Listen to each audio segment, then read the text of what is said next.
Hello বন্ধুরা, আসসালামু আলাইকুম। উত্তরবঙ্গ রান্নাঘর থেকে স্বাগতম।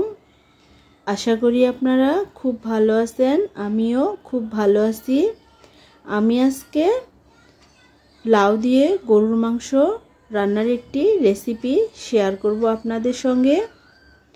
চলুন তাহলে কিভাবে রান্না করা হয়েছে দেখানো যাক। আমি এখানে হাফ কেজির বেশি গরুর মাংস নিয়েছি, পরিষ্কার করে ধুয়ে এখন দিয়ে দিচ্ছি 1 টেবিল চামচ আদা বাটা, 1 টেবিল চামচ রসুন বাটা,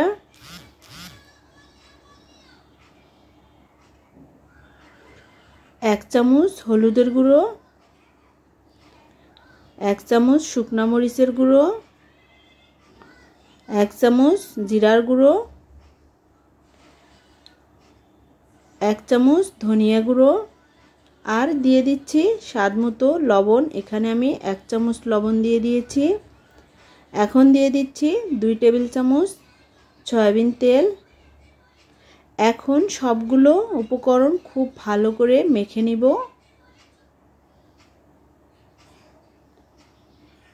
আমি মাংসের সঙ্গে মশলাগুলো খুব ভালো করে মেখে নিচ্ছি।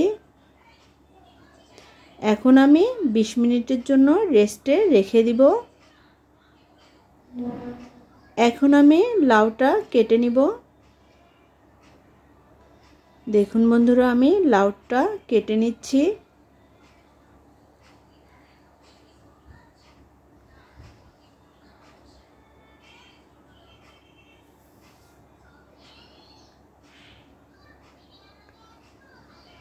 টুকরো টুকরো করে লাউগুলো কেটে নিতে হবে। দেখুন বন্ধুরা, আমি কিভাবে কেটে নিচ্ছি।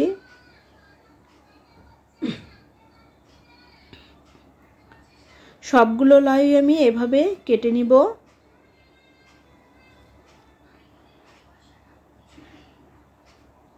আমার কেটে নেওয়া হয়ে গিয়েছে।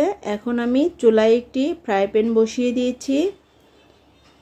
এখানে আমি হাফ কাপ পরিমাণ তেল দিয়ে দিচ্ছি, হাফ কাপ পরিমাণ পেঁয়াজ কুচি। পেঁয়াজগুলোকে হালকা করে ভেজে নিব। এখন দিয়ে দিব আমি আস্ত গরম মশলা। দেখুন বন্ধুরা, আমি আস্ত গরম মশলা দিয়ে দিচ্ছি। আগে থেকে যে মাংসটা মেখে রেখেছিলাম ওই মাংসগুলো এখন দিয়ে দিচ্ছি।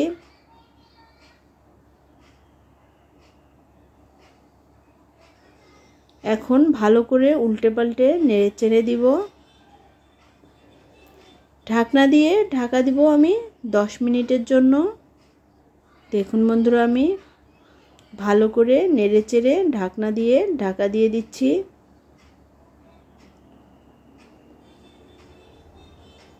ঢাকনাটা তুলে আবার নেড়ে চেড়ে দিচ্ছি। এভাবে 20 মিনিট মাংসগুলোকে রান্না করে নিব।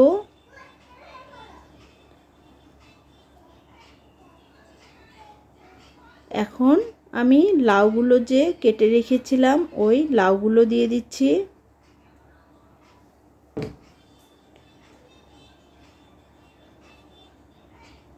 লাউগুলো দিয়ে ভালো করে নেড়ে চেড়ে দিব।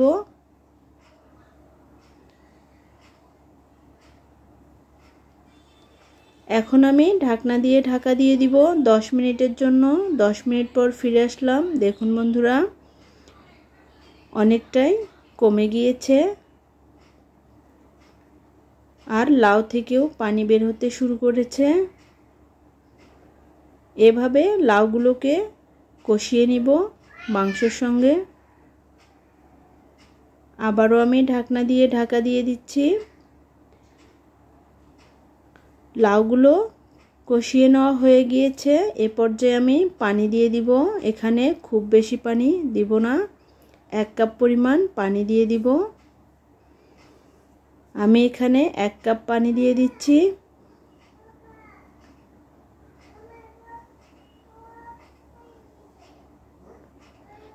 এভাবে 10 থেকে 15 মিনিট রান্না করে নিলেই হয়ে যাবে। দেখুন বন্ধুরা, একদম হয়ে গিয়েছে। এখন আমি নামিয়ে নিব।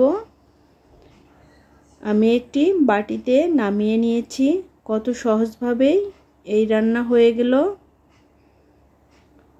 আর এটি খেতেও ভীষণ টেস্টি হয়ে থাকে।